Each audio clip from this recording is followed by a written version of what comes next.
పెదకండ్లగుంట గ్రామ స్కూల్లో చదువుతున్నాను. నేను 8th క్లాస్ నుంచి కథలు కవితలు రాస్తున్నాను.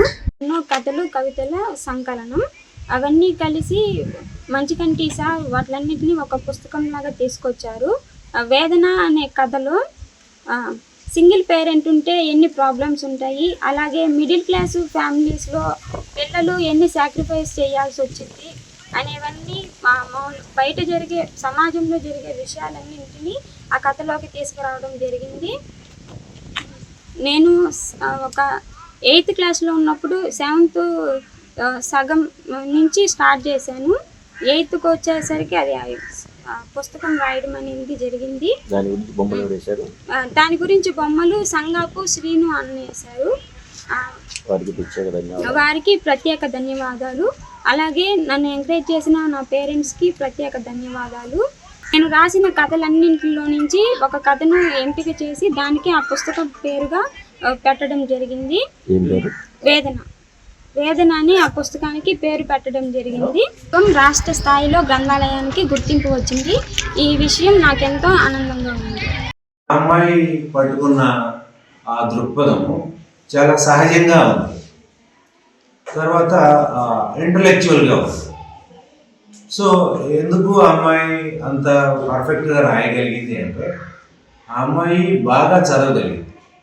అంటే ఒక పుస్తకాన్ని ఇస్తే ఒకరోజు ఉదయం కూర్చుంటే సాయంత్రానికి 100 పేజీలు 200 పేజీలు పుస్తకాన్ని చదివే అంత స్థాయి అమ్మాయి. సో పుస్తకం చదివే స్థాయి పెరిగే కొద్దీ పాఠకులు రచయితలుగా మారడానికి అవకాశం. సో బాగా చదువుతుంది కాబట్టి చదివే క్రమంలో పిల్లలందరికీ చెప్తాను, మీరు కూడా రాయండి, మీ ఆలోచనలు రాయండి అని చెప్పే క్రమంలో చాలామంది రాసేవాళ్ళు. కానీ ఆ అమ్మాయి రాసిన కవిత్వం చాలా పర్ఫెక్ట్గాను, తర్వాత కథలు కూడా రాసింది అమ్మాయి. మామూలుగా పిల్లలు కథలు రాయమంటే జంతువుల గురించి పక్షుల గురించి రాస్తారు, కానీ అమ్మాయి జీవితాన్ని గురించి రాస్తుంది. ఆ అమ్మాయి ఏ జీవితంలో అయితే ఉందో, ఏ జీవితాన్ని అనుభవిస్తుందో, తన చుట్టూ ఉండే పాత్రలన్నింటినీ కూడా అమ్మాయి సహజంగా కథల రూపంలో తీసుకురావడం జరిగింది.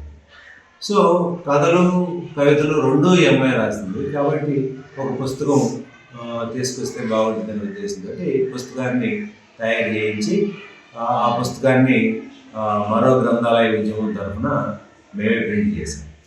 సో ఆ పుస్తకాన్ని మళ్ళీ ఇప్పుడు రాష్ట్ర ప్రభుత్వం వాళ్ళు లైబ్రరీస్కి సంబంధించి పుస్తకాలు కాల్ఫర్ చేశారు. వాటిలో ఈ అమ్మాయి పుస్తకాన్ని కూడా పంపడం జరిగింది. పంపితే ఈ విద్యార్థుల విభాగంలో ఆ అమ్మాయి రాసిన కవిత్వాన్ని కథల్ని సెలక్షన్ కమిటీ చాలా మెచ్చుకొని తప్పకుండా ఈ పుస్తకాన్ని సెలెక్ట్ చేసిందని చెప్పి ఆ పుస్తకాన్ని సెలెక్ట్ చేశారు.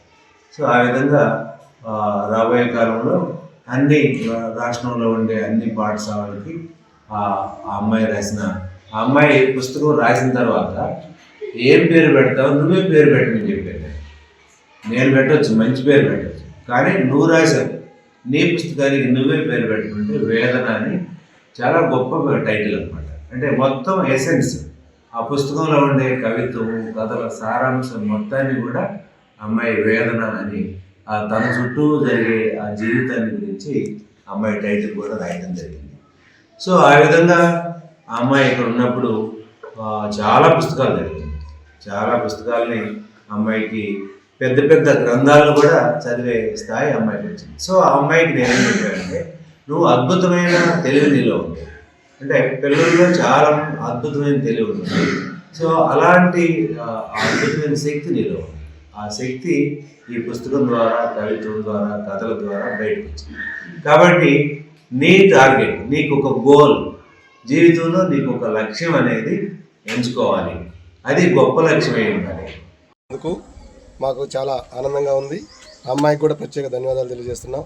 ఈ గ్రంథాలయ పుస్తకాలకి ప్రోత్సహించినటువంటి మంచిగంటి గారికి కూడా ప్రత్యేక ధన్యవాదాలు తెలియజేస్తున్నాను. ఇదే రకంగా మళ్ళా రాసి మంచి పేరు తెచ్చుకోవాలని ఆ అమ్మాయికి తెలియజేస్తూ, మా పాఠశాల విద్యార్థిని ఈ విధమైనటువంటి గౌరవానికి అర్హత సాధించడం మాకెంతో, మా పాఠశాల ఉపాధ్యాయుని అందరికీ కూడా గర్వకారణం. అదేవిధంగా ఈ ఊరికి కూడా మంచి పేరు తెచ్చినందుకు గీతికకు మొదటగా ధన్యవాదాలు తెలియజేస్తూ ఉన్నాము. భవిష్యత్తులో అమ్మాయి మరిన్ని కథలు, కవితలు, కథానికలు రాసి రాష్ట్ర స్థాయిలో గుర్తింపు తెచ్చుకోవాలని, తెచ్చుకుంటుందని ఆశిస్తున్నాము.